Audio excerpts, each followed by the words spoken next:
Et bonjour à toutes et à tous, installez-vous, on va vous amener à travers un voyage complet au cœur de l'actualité japonaise. Ça s'est passé au Japon, alors on en parle dans l'actu de Japanorama. Dans la revue de presse aujourd'hui, quand un Premier ministre décide de dissoudre le Parlement, ce n'est jamais anodin. Et cette semaine, Sanae Takaichi a appuyé sur le bouton rouge.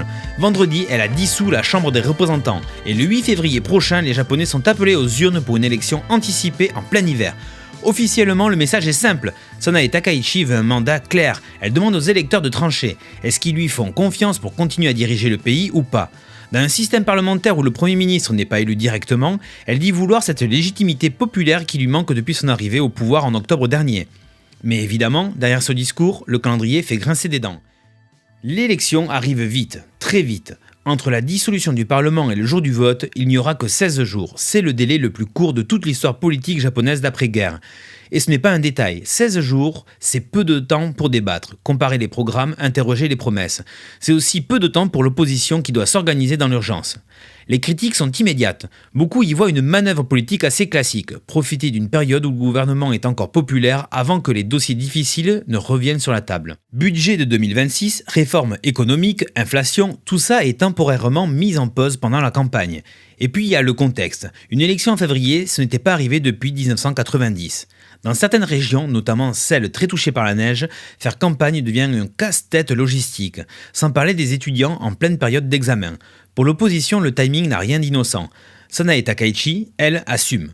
Elle parle d'une décision grave, réfléchie et insiste sur la nécessité de stabilité politique. Son gouvernement repose sur une majorité extrêmement fragile à la Chambre basse et il reste minoritaire à la Chambre haute. Sans un résultat clair, ces réformes risquent de se heurter en permanence à des blocages. Sur le fond, elle veut aussi faire valider un virage politique, notamment sur l'économie. Longtemps associée à une ligne plutôt prudente sur les finances publiques, elle promet désormais de rompre avec ce qu'elle appelle une austérité excessive. Symbole fort, sa proposition de supprimer temporairement la taxe sur la nourriture pendant 2 ans, pour soulager le coût de la vie. Une mesure très populaire et très électorale. Mais là encore, les oppositions pointent une contradiction. Pourquoi lancer une campagne éclair alors que le budget de l'année fiscale 2026 n'est pas encore adopté ? Pourquoi demander un mandat même avant d'avoir appliqué les politiques promises ? Face à elle, les partis d'opposition tentent de s'unir. Le Parti démocrate constitutionnel et le Komeito ont annoncé une alliance électorale, présentée comme un front centriste capable de peser face au camp conservateur. Une alliance que Takaichi balaie d'un revers de main, la qualifiant de purement opportuniste. Cette histoire-là, elle commence dans les décombres. En 2011, après le grand séisme et le tsunami qui ont frappé le nord du Japon, la ville d'Ishinomaki est dévastée. Boutiques détruites, maisons éventrées, ville bouleversée. Et au milieu de ce chaos, quelque chose d'inattendu va naître, un atelier de bricolage improvisé, qui deviendra des années plus tard une marque de mobilier reconnue dans le monde entier. Quelques semaines après la catastrophe, l'architecte Keiji Ashizawa se rend à Ishinomaki pour voir l'état de la boutique d'un client. Ce qu'il découvre le marque profondément. Des commerçants réparent comme ils peuvent avec les moyens du bord, des outils récupérés, du bois trouvé ici et là. Rien n'est parfait, mais tout est nécessaire et surtout, tout est fait ensemble. À ce moment-là, Ashizawa a une idée simple, presque évidente, créer un lieu où n'importe qui pourrait réparer, construire, fabriquer de ses mains. Pas un grand projet architectural, juste un espace utile, ouvert et humain. C'est comme ça que naît Ishinomaki Laboratory. Au départ, il fabrique l'essentiel, des tabourets, des bancs, des rangements pour les logements temporaires. Le bois vient du Canada, envoyé comme aide humanitaire, rien de luxueux. Mais chaque objet est solide, fonctionnel, pensé pour durer.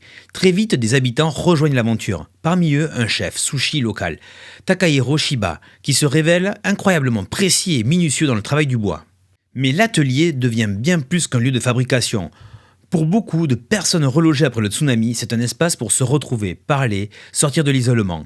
Fabriquer un meuble, ce n'est pas juste produire un objet, c'est recréer du lien. Shiba le dit lui-même, construire ensemble, c'est aussi reconstruire une communauté. Un moment symbolique marque un tournant. Des élèves d'un lycée technique participent à la fabrication de bancs installés lors du premier festival d'été après la catastrophe.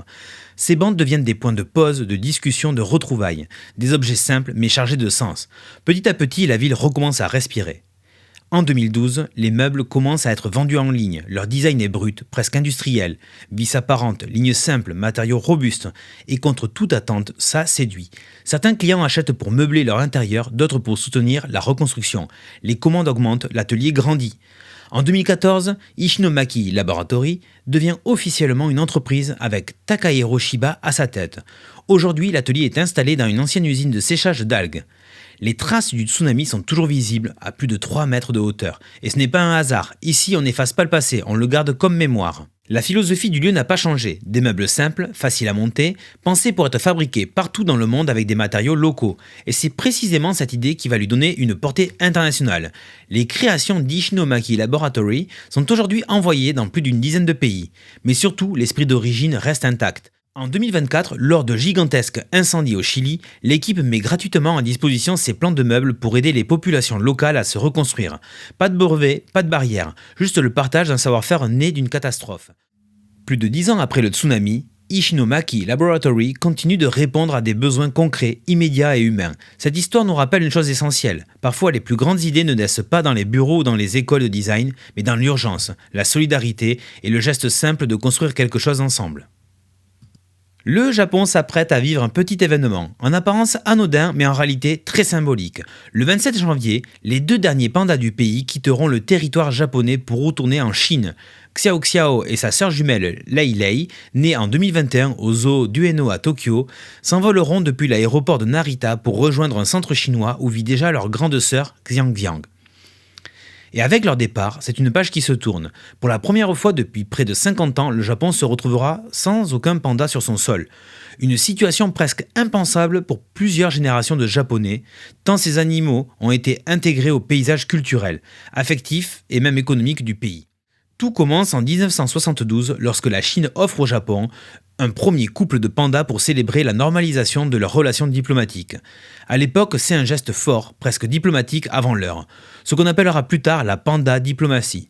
Depuis, les pandas sont devenus bien plus que des animaux de zoo. Ce sont des symboles de paix, d'amitié sino-japonaise et aussi de véritables stars populaires capables d'attirer des foules immenses.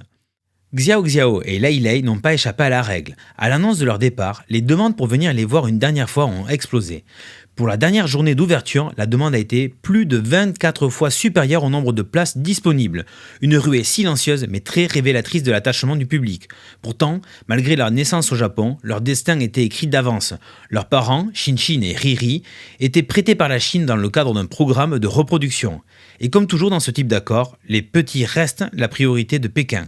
Leur retour n'est donc pas une surprise juridique, mais il n'en est pas moins chargé d'émotions. Ce départ marque aussi un vide diplomatique. Les derniers pandas restants avaient déjà quitté le Japon l'été dernier lorsque les 4 pandas du parc Adventure World de Wakayama sont partis en Chine. Depuis, les discussions pour accueillir de nouveaux pandas sont aussi au point mort. Les relations entre Tokyo et Pékin se sont tendues, notamment à cause des prises de position de la première ministre Sanae Takaichi sur Taïwan. Dans ce contexte, la possibilité d'un nouveau prêt paraît incertaine. Et c'est là que le symbole prend tout son sens. Les pandas, souvent perçus comme de simples mascottes adorables, sont en réalité de véritables baromètres politiques. Leur présence ou leur absence racontent l'état des relations entre 2 pays. Aujourd'hui, leur départ souligne un refroidissement discret mais bien réel. Alors oui, il ne s'agit pas que de 2 pandas qui prennent l'avion, mais au Japon, c'est aussi la fin d'une continuité, d'un lien affectif et diplomatique vieux de plusieurs décennies. Et voilà qui conclut notre actualité pour ce jeudi 22 janvier de 2026. Merci à vous de nous avoir suivis tout au long de ce podcast. N'oubliez pas, on se retrouve du lundi au vendredi. Et pour ne rien manquer de nos prochains épisodes, retrouvez-nous sur YouTube, Apple Podcasts, Spotify et Deezer, ainsi que sur nos réseaux sociaux X, Blue Sky, Instagram et TikTok. Et surtout, si le podcast vous a plu, abonnez-vous. Laissez un commentaire et parlez-en autour de vous, car c'est le meilleur moyen de nous soutenir et de continuer à faire vivre notre aventure. Encore merci d'avoir été avec nous et à très bientôt.